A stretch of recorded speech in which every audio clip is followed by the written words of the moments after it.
Hello everyone and welcome back to our channel. Today, we're diving into a really important topic that affects countless families.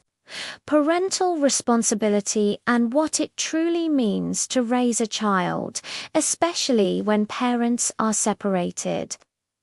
We'll be looking at how the law defines these duties, focusing on a concept called responsibility of upbringing. So, what is this responsibility of upbringing? Think of it as the modern, more comprehensive version of what used to be called custody.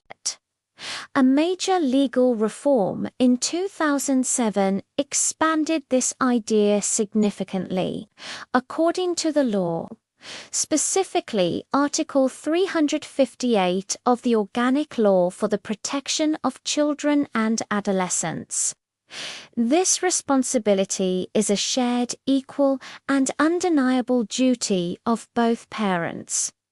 It's not just about providing food and shelter.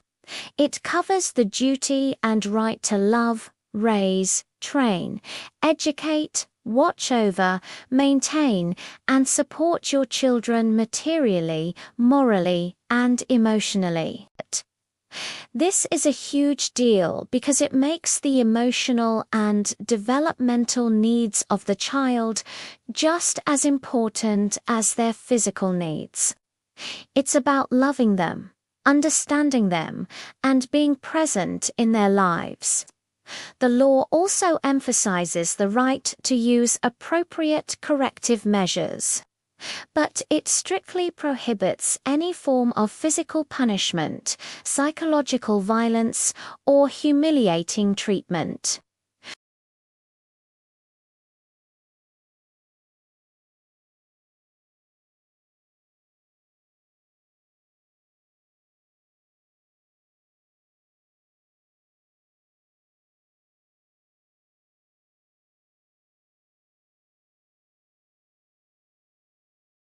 It means living with your child, not just financially supporting them from a distance. Now, within this broad responsibility, we find the concept of custody, which specifically refers to who the child lives with day to day.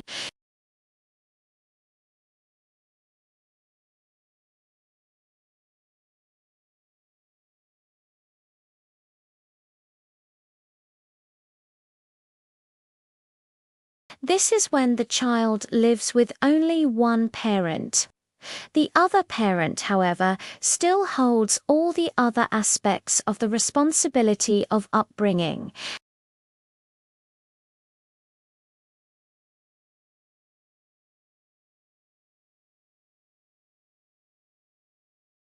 They are still meant to be an active, involved parent. Next is alternating custody.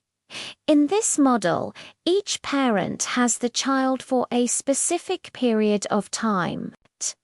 For example, the child might spend 2 weeks with one parent and then 2 weeks with the other.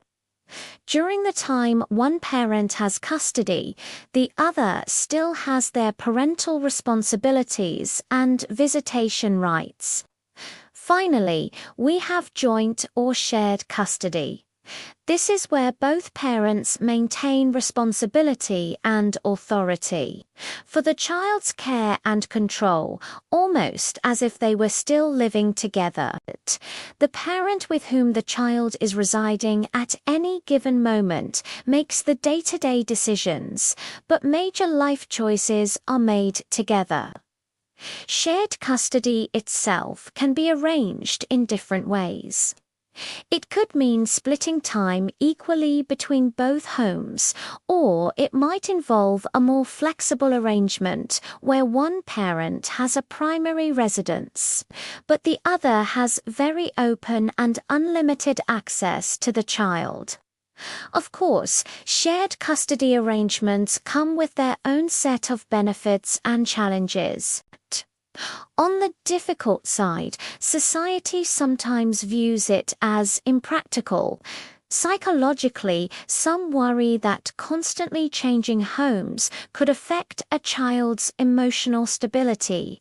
It also requires a high level of cooperation between parents, and there's a risk that one parent might use the request for shared custody as a bargaining chip during a difficult divorce.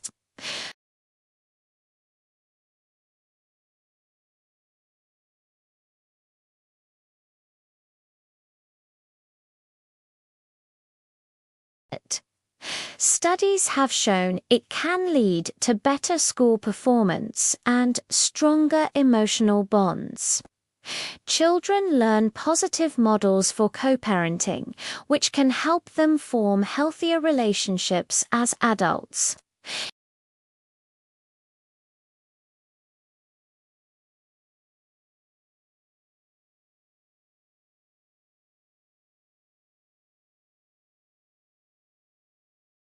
So, what happens in a typical divorce or separation? Usually, the parents will try to agree on who will have custody.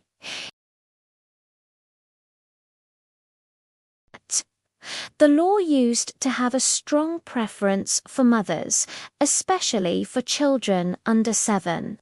However, courts and legal thinking have evolved. The focus is now shifting away from gender roles.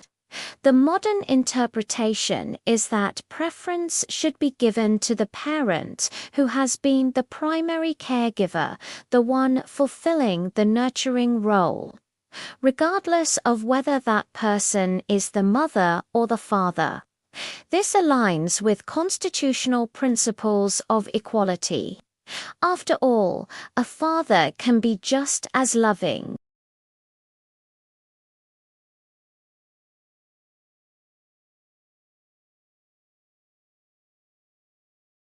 The most important thing to remember is that any custody decision made by a court is not set in stone.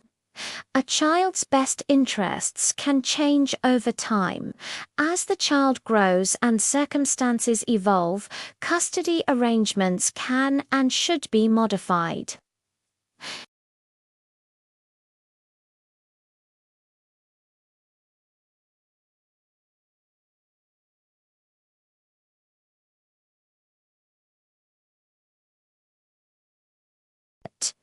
Even if one parent has exclusive custody, the other is still expected to be fully involved in the child's life, offering affection, guidance, discipline, and support. The goal is to prevent the non-custodial parent from becoming a stranger to their own child.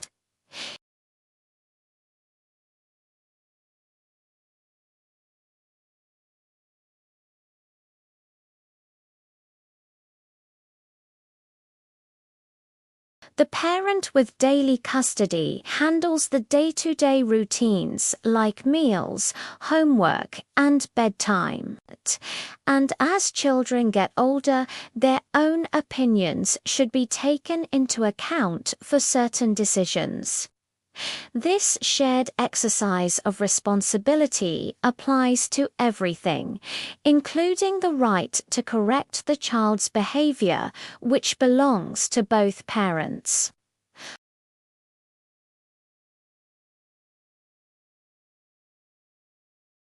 Let's touch on another critical component, the obligation of maintenance, which is financial support. This is a legal duty that stems directly from being a parent. It's not optional. Parents are required to provide for their children until they reach the age of majority. This obligation is so fundamental that it continues even if a parent loses their parental rights. If for some reason the parents cannot provide this support, the responsibility can fall to other family members, like older siblings or grandparents. The law is also clear about the consequences of not fulfilling these duties.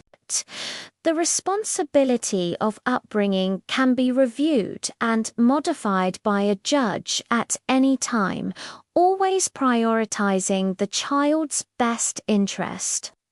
A request for modification can come from a parent, the child if they are an adolescent, or even the public prosecutor's office. For instance, if a non-custodial parent fails to pay their child support, they can't be granted custody. If a parent in a shared custody arrangement fails to pay, they could lose that shared custody. The law takes the failure to provide for a child very seriously. In conclusion, the modern legal framework for parenting after separation is designed to keep both parents actively and meaningfully involved in their children's lives. It moves beyond just financial support and physical custody, emphasizing the shared emotional, moral, and educational responsibilities that are essential for a child's well-being. It's a holistic approach that puts the child's best interest at the very center of every decision. Thank you so much for watching. I hope this breakdown was helpful. If you found this video informative, please give it a thumbs up, subscribe to our channel, and hit the notification bell so you don't miss our future content. See you next time.